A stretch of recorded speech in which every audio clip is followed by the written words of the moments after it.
All right, let's rock and roll, Lauren. All right, we'll go ahead and get started. Welcome everyone to Senior Parent Night for the class of 2021. I know this isn't the way we had planned on starting senior year, but hopefully we can get back to some sort of normal in the very near future. This meeting will be recorded, so if you have specific questions about your student, if you could reach out to your student's counselor, we'd appreciate that so that we can address your specific needs. However, if you have general questions about any of the information, please put your questions in the chat, and we will pause kind of along the way to address those questions. If you are having trouble viewing the entire slide, you can minimize the thumbnail that shows the pictures of the people in the meeting so that you can see the information better. And with that, we'll go ahead and introduce our counseling team. So again, my name is Lauren Link. I am the school counselor for last names A through L. Ms. Chima was here previously and is no longer here, so I'm her replacement. If you haven't heard from me or met me, it's good to kind of see you all, and I hope to meet you in person really soon. And then, as we all know and love, Mr. Jorrin. We are very familiar with him, I hope, by now. And then we have added Miss McHugh. Heather McHugh is our career and college technician, and she is an addition to our counseling team this year in that she is an additional resource for our students in thinking about their futures and planning for that. And then we also have Mrs. O'Neill on our staff, who is a licensed marriage and family therapist. She works very closely with some of our students who may be experiencing stress or anxiety and just need some additional support.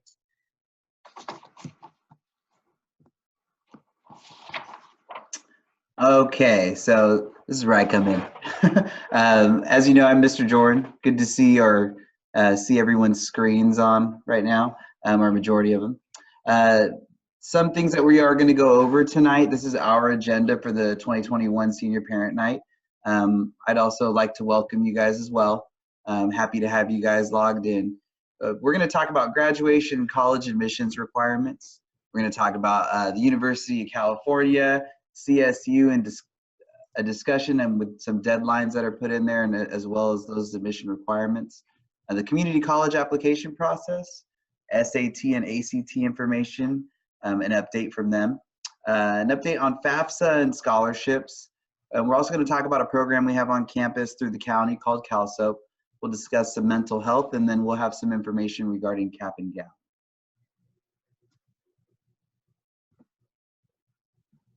Okay, so just as a reminder, our senior graduation requirement includes 240 credits passed with a D or better, which includes 4 years of English, 2 years of PE, 3 years of social science, a year of a fine art or foreign language or CTE class, so any one of those would satisfy that requirement.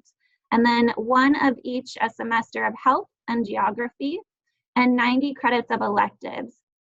Previously, we required 3 years of math and 3 years of science for graduation, but due to the COVID circumstances, our school board has amended those requirements in the interest of the students being the most successful and reaching those grad requirements with the school closure and distance learning. So 2 years of math this year and 2 years of science for graduation purposes. Any questions on grad requirements or anything to start us off? It looks like we're good so far. Okay. So let's start talking about A through G. A through G requirements. I'm sure you've heard your students talk about them, and you've done some research. You've heard from us. You've looked at our course catalog, and we have these things that are called A through G requirements. So what are they? A through G requirements are one of the requirements set forth by the university and state university systems within California that help students become eligible for application. So what are A through G? Great question. A through G requirements are as followed. Each letter represents a subject taught in the high school. So A is history. 2 years of history are required for students. Those 2 years are typically fulfilled with students taking world history and US history with C's or better. There's 4 years of college prep English, which is built into the general education programs here on campus, as well as the honors and AP courses, all which will need a C or better. Mathematics is a big one. 3 years are the requirement for mathematics. However, the student must fulfill at least Algebra 2 or Integrated 3 with C's or better in order for that student to be able to apply. If they were on an algebra track before they came here, geometry would also be a requirement there. For students that have been at Wheatland for all 4 years, it would be Integrated 1, Integrated 2, and Integrated 3 would meet those requirements, or 1A, 1B, 2, and 3. Any subject matter taken after that would be considered what's called recommended, or a kind of a bonus class, so to speak. 2 years of lab science is D. 1 year would be a biological science, so biology or ag bio. The second year would be a physical science with chemistry or chem and agri-science would fulfill those requirements with C's or better. Foreign language, 2 years are required. And just going back to lab science real quick, 3 years is highly recommended. So if a student has the opportunity to take one of our third-year sciences or even 4 years of science, that is very highly recommended if they plan to apply to a UC especially. Foreign language, 2 years are required, so Spanish 1 and Spanish 2. So if a student takes Latin at one school, Latin 1, and then takes Latin or takes Spanish 1, those 2 years wouldn't count because it needs to be consecutive years. So Spanish 1, Spanish 2, Latin 1, Latin 2. We've had some questions where students have come to our school and didn't take Spanish 1. They just jumped right into Spanish 3 or Spanish 2. Completing the higher level of that foreign language will validate the year before that. Visual performing arts is 1 year is required. That's our ceramics, our art classes, our band, our drama classes such as that. College prep elective, anything that's above and beyond that. So the 4th year of math, the 3rd year of science, the 3rd year of foreign language, another year of visual and performing arts. We have a large group of courses on campus that can fulfill that 1 year of college prep elective. A lot of questions that we get are regarding the SAT and the ACT. Something that the universities within our state, we get a majority of our information from the state and the UCs, certain private colleges and the community colleges. So this is the information that we're receiving from the university system within our state and state universities. And that is that the SAT and the ACT exams have been suspended for the University of California and state universities. Community colleges do not use entrance exams, so it doesn't really, it's not going to impact them whatsoever. I know that some students have asked us, well, what if I've already taken an exam? There is a place where they will allow you to put that those scores on that exam. However, I know that there are some court dealings going on between the university system and a group of people who have filed because they feel that putting the tests on there gives certain students unfair advantages over others. But right now, both systems have put out for our current seniors, they will not have to put either of these test scores or any test scores on their application. Going out of state or wanting to apply to a private college, you'll need to contact us because we receive, like I said, a lot of our information is in from the state. If you have a specific college outside of the state, that would require us to reach out to those schools to find out what those requirements are. We have found that in reaching out to some of these schools, they are following similar guidelines to what the state and the California universities are doing, and some of them are not. But they are on their way to amend those decisions in order to make sure that it's an even playing field for all students that were not eligible to test. Do we have any questions so far? Nothing yet? Okay, no problem. The ASVAB.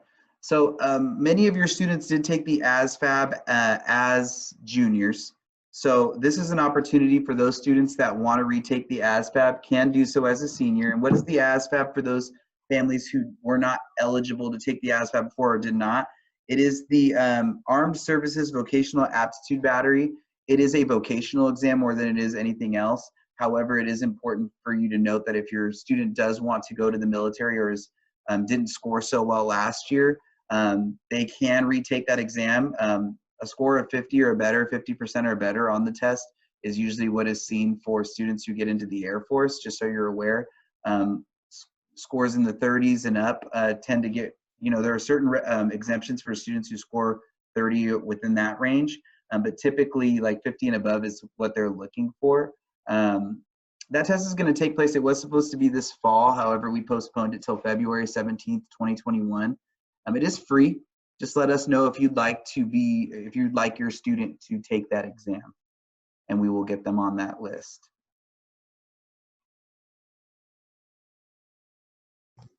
Okay, so next we're going to talk about the CSU system, the California State Universities. There are 23 CSU campuses in California. And in order to be admitted, you must meet those A through G requirements that Mr. Jorrin spoke on earlier. The minimum GPA for admission is a 2.5. However, if you have between a 2.0 and a 2.49, you can submit a supplemental application to be reviewed and possibly be admitted with a lower GPA. You'll apply this fall between tomorrow and December 4th. Each application fee is $70. If you need a lesser fee or a fee waiver, there's a part in the application where you will fill that information in. You'll go to calstate.edu/apply to apply, and you generally, our students hear back around March. However, I was just at the CSU conference online, and they were talking about that some students will hear that they've been accepted as early as Christmas. So they may find out fairly quickly. And then there is a priority given to students within a local admission area for each CSU. Our local CSU is Chico State. So if your student is interested in applying to Chico State, they would be given priority over a competing student from another area. So that is an advantage for our students in that aspect.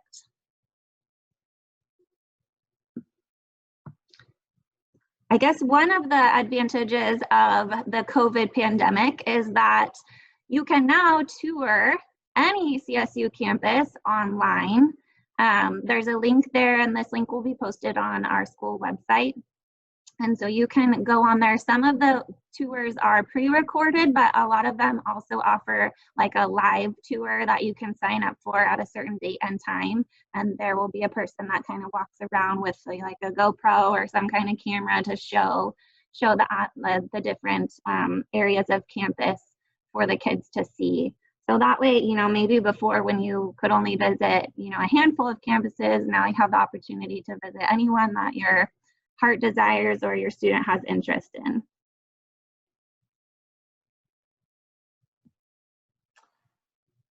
The UCs. There are 10 universities within the University of California system. 9 which your students are eligible to apply to, because the University of San Francisco is actually a graduate school. So in order for them to apply there, they need to be in their senior year of their bachelor's program in order to have their application even looked at. So similar qualifications. There are some differences, I would say. You need to meet the A through G requirements. A lot of those recommended courses that you saw within that A through G form, I would kind of count them as required, especially when applying to the universities right now. The minimum GPA to apply is a 3.0. We've seen students get in with anywhere from like a 3.5 to like a 4.2 majority of the time. That's not to discourage anyone from applying. These are just some of the statistics that we've seen and some of our students that have actually been accepted to programs. And you will need to apply fall of senior year, so this year. The application is available for you to look at right now. It's very important that our students right now are actually opening that application just to take a look to see what they may need from it. However, submission will be from November 1st through November 30th. We would rather you not try to submit an application on the 30th because typically what happens on November 30th, from what we've heard from the university system itself, is their system tends to crash because they get all the students who are applying at the last minute during that time. So we highly recommend students definitely take advantage of that earlier deadline. The fee for these applications are $70. Within this application, you have the eligibility, just like the CSUs. When you apply for a CSU, same with when you apply for university, you can pick different schools within those applications. You just need to make sure that you are clicking those schools when you're going through the application. I have had students in the past like not click a school and have gone through with the application with 2 schools when they wanted a 3rd one. So just make sure that when you are applying, you are picking the schools with the correct programs in there. It's $70 per application, so just be aware of that. If something has changed and within your UC application or within your fees, where it says that maybe you feel like you were not eligible, you shouldn't have to pay that fee because the financial status has changed over the past year. It is very important that you contact the school that you are applying to, because their financial aid office can work something out with you if you can provide proof of that financial change, and you'd be able to kind of get a fee waiver in that way as well. You'll apply at the universityofcalifornia.edu. Probably the biggest part of this application are the personal insight questions. There are 8 personal insight questions. Students are to select 4. You can write no more than 350 words per response. So some things that we tell students after going to those workshops is be very direct in your response. And what I mean by that is if a question were to ask you, why do you want to be a doctor? You don't write like, I've wanted to be a doctor since I was a little kid. It's been my dream to be a doctor. Like responses like that are not going to work with this. Talk about yourself. Make sure it's your experience and not somebody else's. And pick the questions that speak to you. That's the biggest thing. One of the biggest things that students will do is they'll try to pick a question like, that one seems really good. I could really like kind of throw some fluff in there. That's not what they want. They can see right through that. So pick the questions that are going to work best for you and pick 4 of them.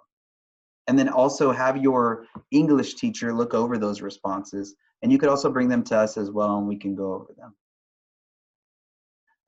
These are some of the virtual tours since the majority of the campuses are closed, or all the campuses are closed. They do have virtual tours, kind of like what Mrs. Link was saying the CSUs are doing. You would click on these tours and you would be able to access a virtual tour. If you go on the universityofcalifornia.edu, you can find a campus. You can click on the campus and click the tour. We just kind of provided the links, and we'll be able to put that on the website as well. But if you search the campuses, the tours are pretty easily accessible. So these are those ones, and we advise that all students looking to apply do the tour, because you want to know where you're going to school, before you apply. Do we have any questions so far? Yes, one of the questions are, how many personal insight questions can you choose from? 4. So there are 4. So there will be 8 for you to select from. You will select 4 of them, and you will answer them with 350 words maximum each is our understanding. And remember just to pick the questions that speak to your experience more than anything else. Don't pick the ones that you think are going to be like, oh, like I was saying, that's going to be the good one. No, pick the one that speaks to you. So if you have an experience that looks at that, it's important for you to answer that one. Another question is, I'm assuming does this apply to the UC campuses also? Does what? I'm assuming the personal insight question. So personal insight questions are only for the university system, the 9 UCs, like the UC Davis, UC Irvine, UCLA. The CSUs do not have personal insight questions. They do not. So the CSU is more of a general application where they're going to ask for what your grades were, and they will ask you, there is a place in there for you to put what you have been involved in. That's something that's been new over the past year or two. Before, they just was grades and discipline, like, have you ever been suspended or anything like that? But now they've added a piece for you to add some of your own personal activities in there. So, but no personal insight questions, no. Okay. Not for CSU. Does the UC program have a local school like Chico for CSU program? Davis has kind of been our school in that way. It's never been outright said in that. I would say that we have had a lot of success in students going to Davis when they've applied and have met the requirements, but it's not like Chico where it's more of like a service area.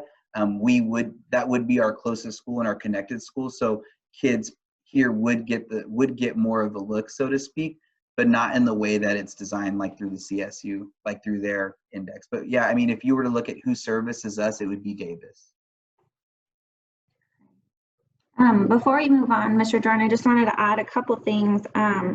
One of the things that they talked about in the conferences for the UC and the CSU is that all the schools share information.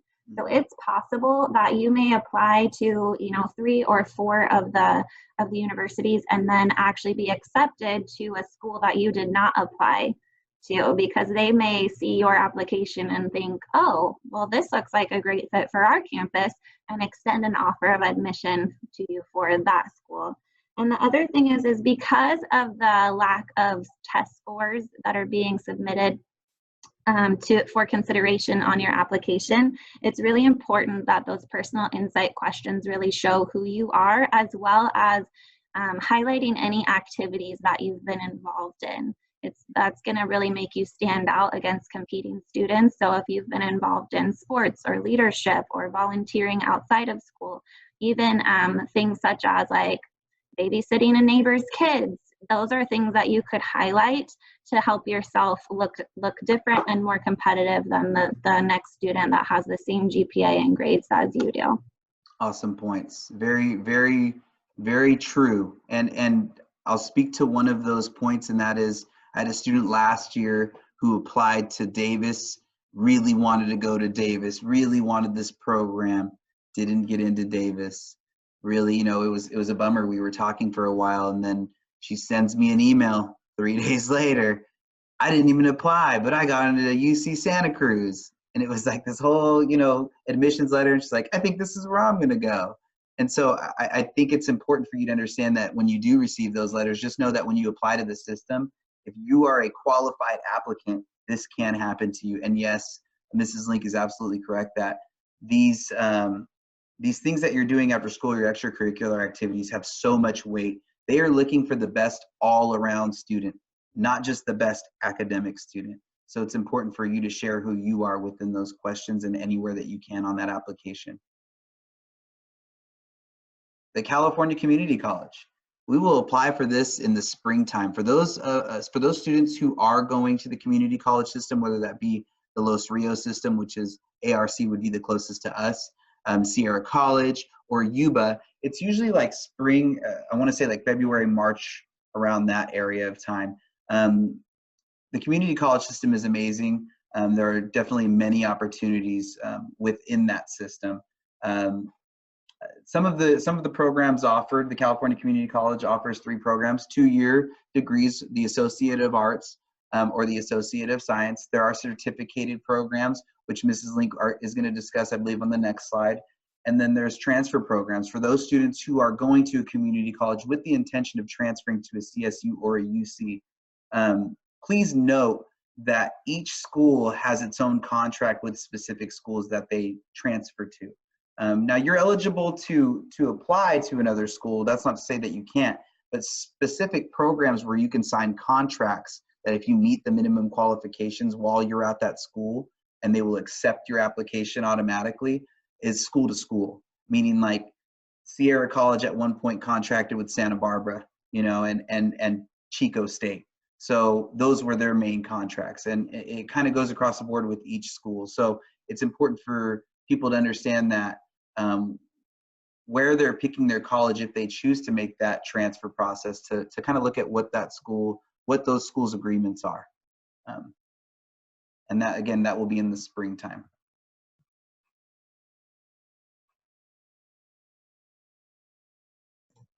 Sorry about that. I see the question from Ms. Winston about your daughter's activities from out of state, and absolutely she should include those in her application, regardless of when or where they took place.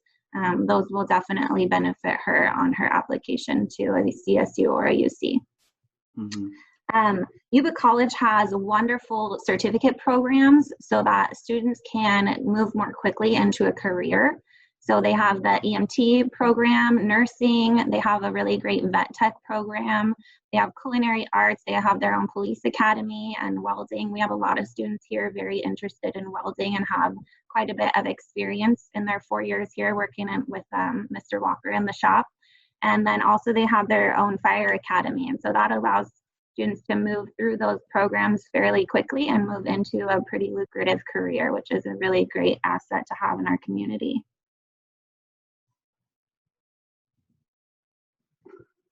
Before I move on, are there any questions, Heather? No? Awesome. So this is a big deal within California, I would say. We have what's called the California College Promise. So we have 2 different programs that are called the exact same thing, just so that you're aware. The California College Promise is it was the Board of Governors fee waiver, which was built on financial need. So when they apply to specific financial, when they apply for a FAFSA, it's going to ask them questions based on their financial need. And then there is the California College Promise program, which is not based on financial need. What that is that it grants free tuition for students who meet specific qualifications in order to receive free tuition. So those qualifications are, number 1, they need to be first-time college students. Now, what if my student took concurrent enrollment? They were not considered first-time freshmen. They were considered high school students taking college courses. So they are still eligible to be considered what are known as first-time freshman college students. So they need to be considered that, which all our seniors are. They also need to be enrolled in at least 12 units. But what if I got into 3 classes, which is 9 units, and I'm waitlisted in my 4th class? They will accept the waitlist as your 12th class, or as your 12th unit, so to speak. So you just need to make sure that you don't get kicked from that class. So you'll have to check weekly just to make sure that you're enrolled in 12 units. The most important thing is you need to complete a FAFSA or DREAM Act application by March 2nd. October 1st, tomorrow, is when the FAFSA opens. So it's very important that if you are planning to, if you want to take advantage of this, and financially just in general across the board, you need to make sure that you are doing your FAFSA, which I believe is going to be the next slide. Or no, it's not the next slide. I lied. It'll come later. Are there any questions about that, Heather? Awesome. For those of our friends that want to apply out of state or to private schools, you will become familiar with what is known as the Common Application. The Common App is used by many familiar names which are listed on the PowerPoint, like Dominican University, University of San Diego, which is not to be confused with University of California, San Diego. USD is a private school. University of Laverne, USC, Stanford, Holy Name, St. Mary's College. These are all schools, as well as schools across the nation like Idaho, Wyoming, use the Common Application. So what am I going to need in order to fill out these applications? Well, when you go to apply to that school, you're going to click on a link to apply. It's going to send you to the Common App. You're going to need your high school transcript, which Mrs. Link and I can provide, or Mrs. Calta. You're going to need letters of recommendation that you will click in the application. It's going to ask you to send links to specific people that you want to recommend you, and we'll talk a little bit about that later. A list of extracurricular activities, in-state, out-of-state, whether it be volunteer work, religious organizations, anything like that, anything where you participated out of school and put extra time into. Test scores, I put a question mark there because some of them are using test scores still, and some of them are waiving that requirement altogether. Like I said, it is school to school at this point when it comes to that. Parental information, educational background, occupational information, where your parents work, how long have you lived where you're at as well. Application fees will vary for these applications. I've seen free applications, I've seen 70, I've seen 50, I've seen 100. Just depends on where you're applying and how much they're going to charge. It's important that if you ever get stuck in this application to let myself or Mrs. Link know so that we can kind of walk you through it, or Mrs. McHugh, she is there as a resource to help through it as well. Really important, really, really important. Before we get into this, I want you to know, when you're applying to schools, it's important to pick the people who you're writing these letters for. It's important to know them. That's probably the biggest part. And know them in a positive way. And we'll talk a little bit about who that is, but I have had students who have asked for letters of recommendation from people, and I'm reading their letters of recommendation, and I'm like, where did you meet this person at? And like, oh yeah, there was a teacher freshman year, I had him for like 2 weeks. Like, I probably wouldn't have chosen that person to write my letter of recommendation, because you want somebody that can speak to your character and your work ethic. Letters of recommendation can provide valuable insight for admissions directors, scholarship panels, or prospective employers as to your strengths, goals, potential interests, and achievements. Who do you want to pick? You're going to pick your teachers, your counselors, administrators that you know. Community leaders are important. A boss that you had that you worked really well with. These are all great people to get letters of recommendation for. We would like them ideally 2 weeks ahead of time, as most people would as well, because we are busy. So we'd like to write a quality letter of recommendation for you, but sometimes that takes a little time to do so. We have senior brag sheets, and we can provide those to you if you aren't able to write out what information that we may need.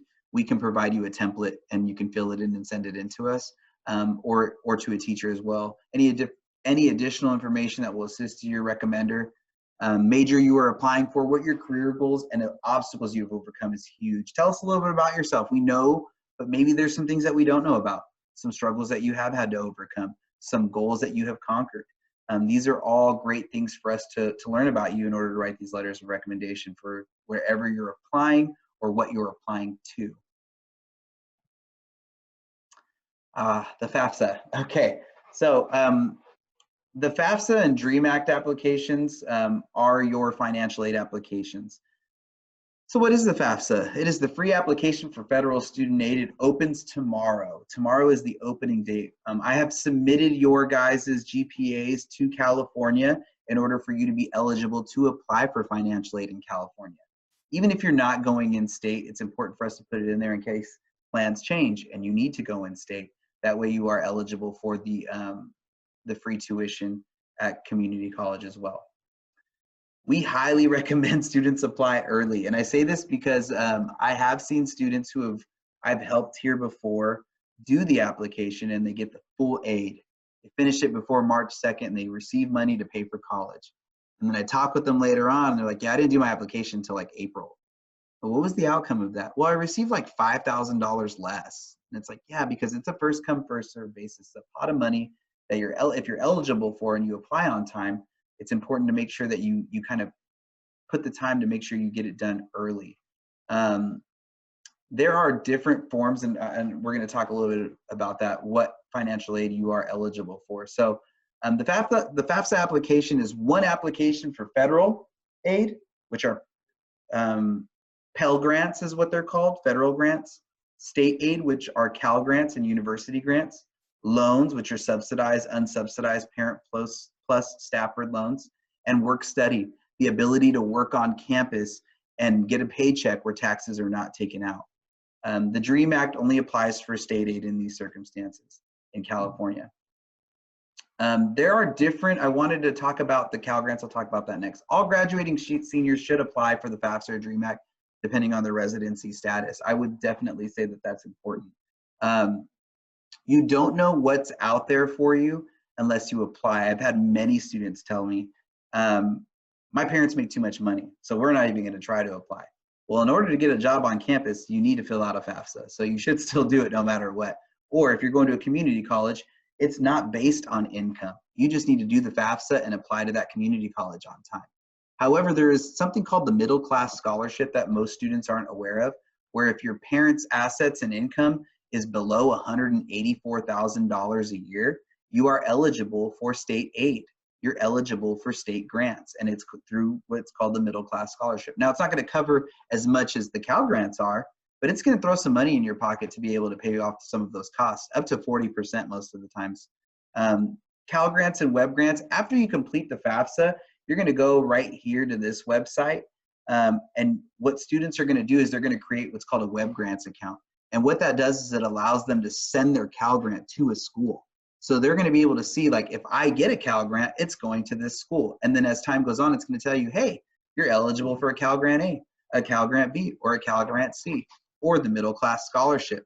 The difference between the grants varies. So a Cal Grant A is for students who are of financial need and have at least a 3.0 GPA. It'll cover, it is intended to cover the cost of tuition for the 4 years the student is at college, as long as they're eligible each year. The Cal Grant B is for students who fall within a 2.0 and are of base. It is based on income need.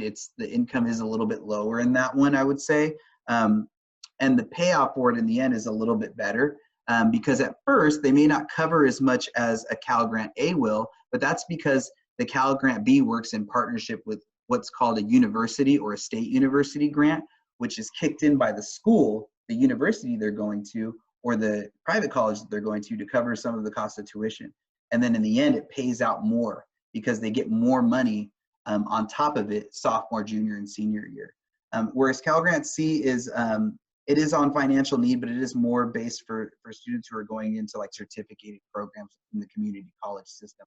You're eligible to receive these Cal Grants even at a community college as well.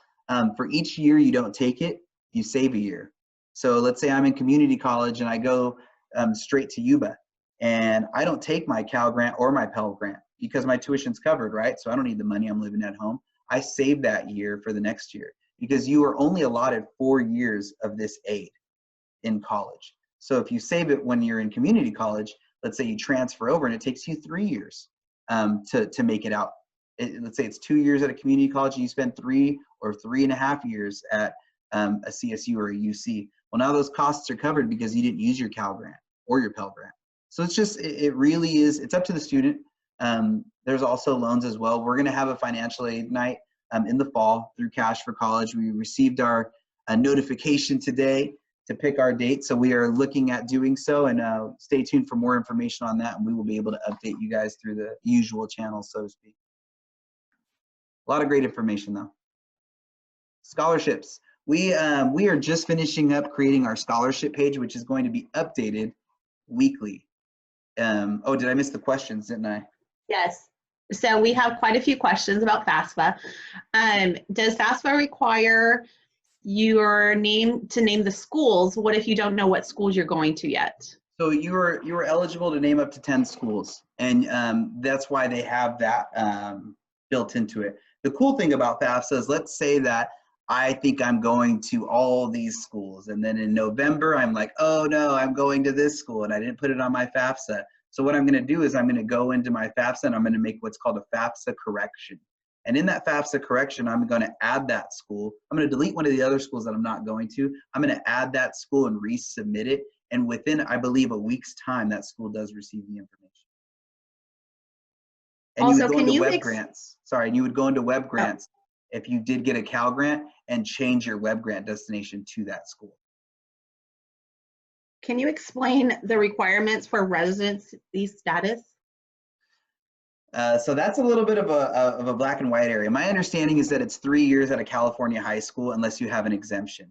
So I've seen, military families especially receive that exemption, but it is 3 years at a California high school in order to receive a Cal Grant, or 3 years living here, quote unquote, in the state with a permanent residence. But there are exceptions. I've seen people, let's say that you don't qualify for it for whatever reason, you can contact the school as well as FAFSA, and we can do that with them.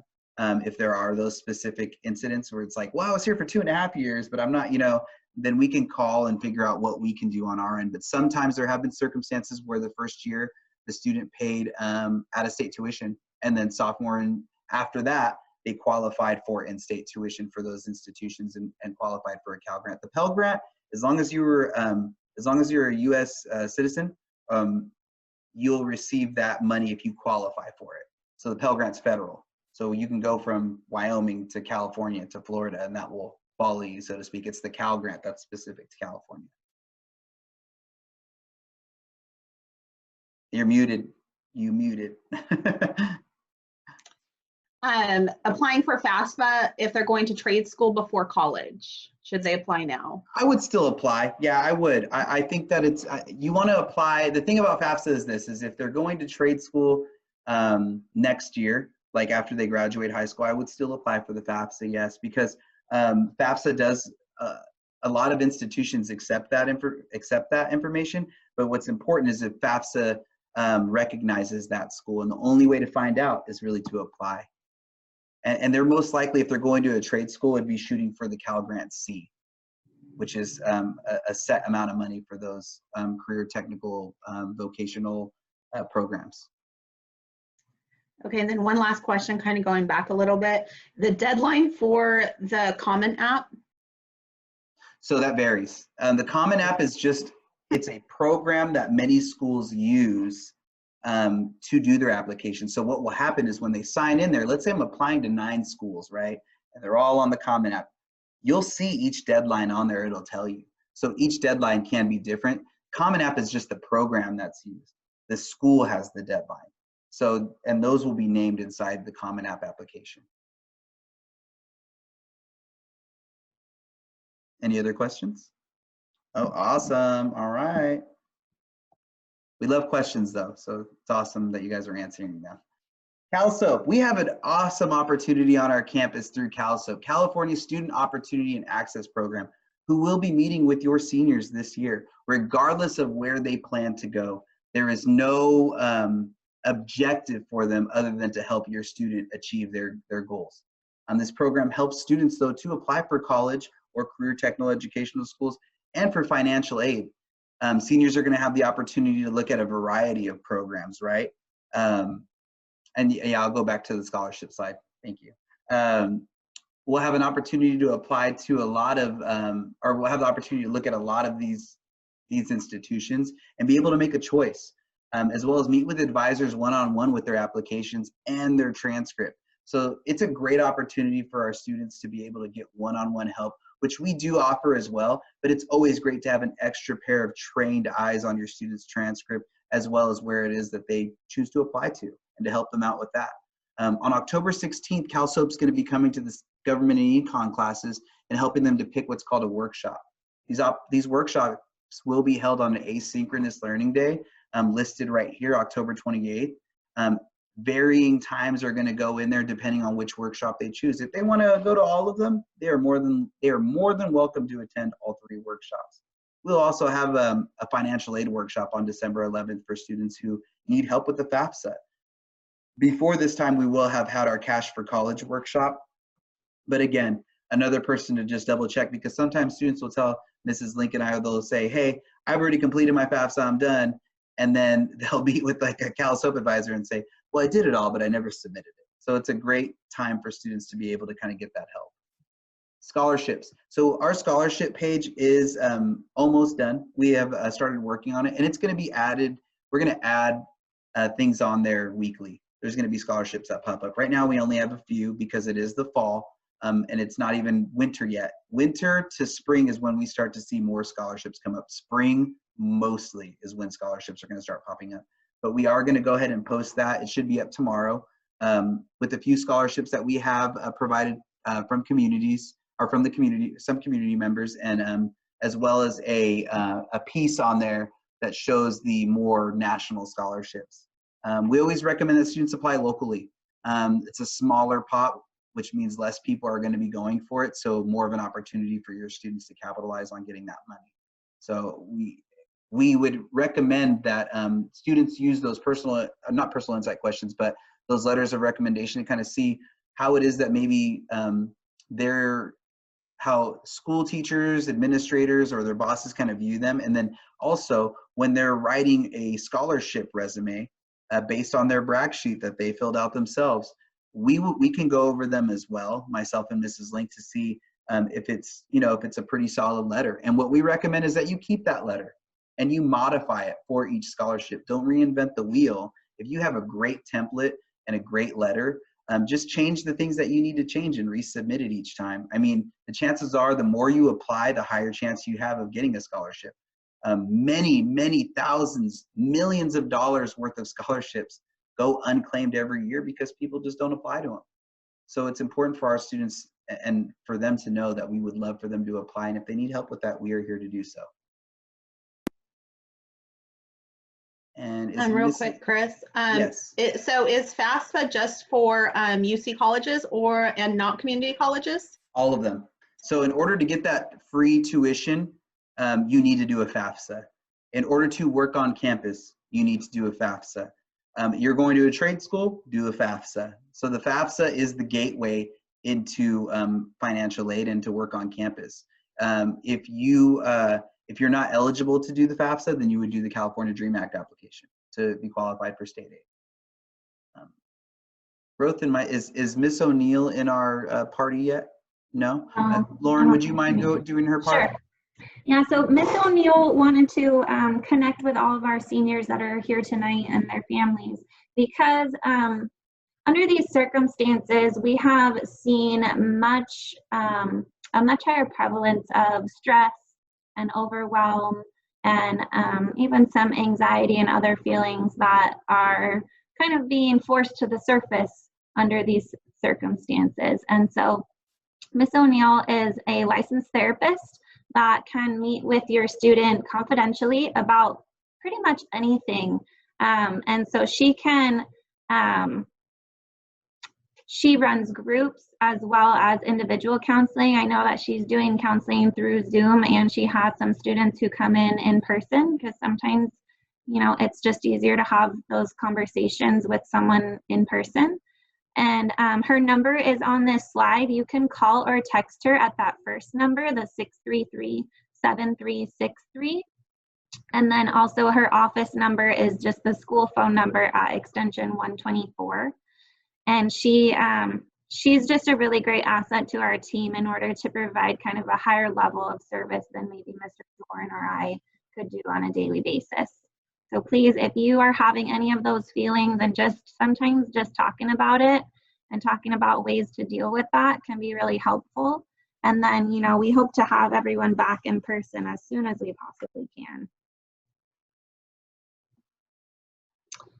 And then to kind of wrap up, actually, I see one more FAFSA question, Mr. Jorrin, about my daughter from out of state will still apply for the FAFSA even though she has not gone to school in California for 3 years, correct? Yes, yes. The Pell Grant is what we're shooting for in that circumstance. And also it leaves her open to the infamous loans, right? That I think that if borrowed correctly can be an asset to students.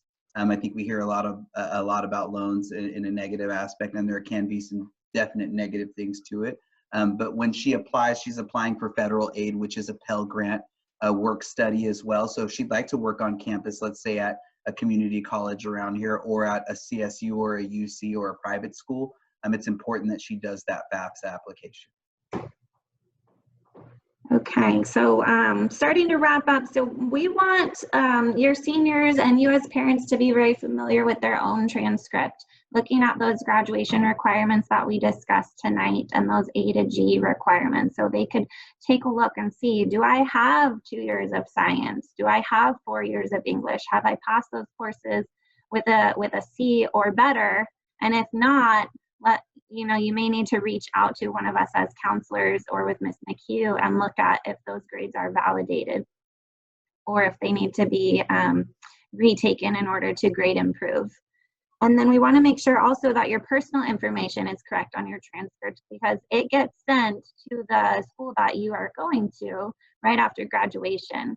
So we want to make sure your name, address, and even your gender are correct on there, because that information will go straight to your college, trade school, or community college.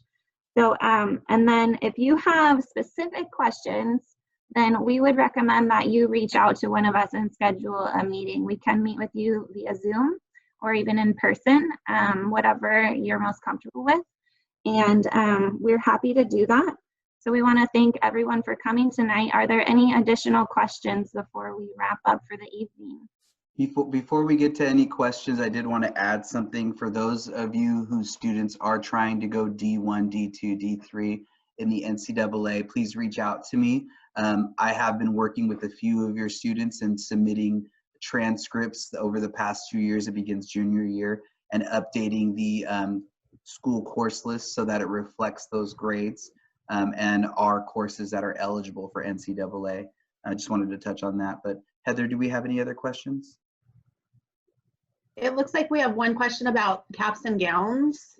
Ah, yes, I didn't get a chance to get to that. Thank you. So more information is to come. We are using a specific company. I believe it's called Herb Jones. Yes. So information is being released. We didn't have as much information for that one. It's probably why I didn't add a slide. But I was told by our administration that more information is to come, and we will notify our senior parents regarding that. There was also a piece about our administration wanted to let everybody know, all senior parents know, that in regards to senior portraits, they have been extended through December. The administration is aware that they are not getting back to families, and they are working on that right now to try to help those parents out. And that was it. If there are no more questions, go ahead, Lauren. So this is just one more time, all of our contact information. Reach out to any of us on this team. We're more than happy to support you and your student and your family in any way that we can. We appreciate your time for attending this evening, and we hope to hear from you soon. Go Pirates. Thank you, everyone. Thank you.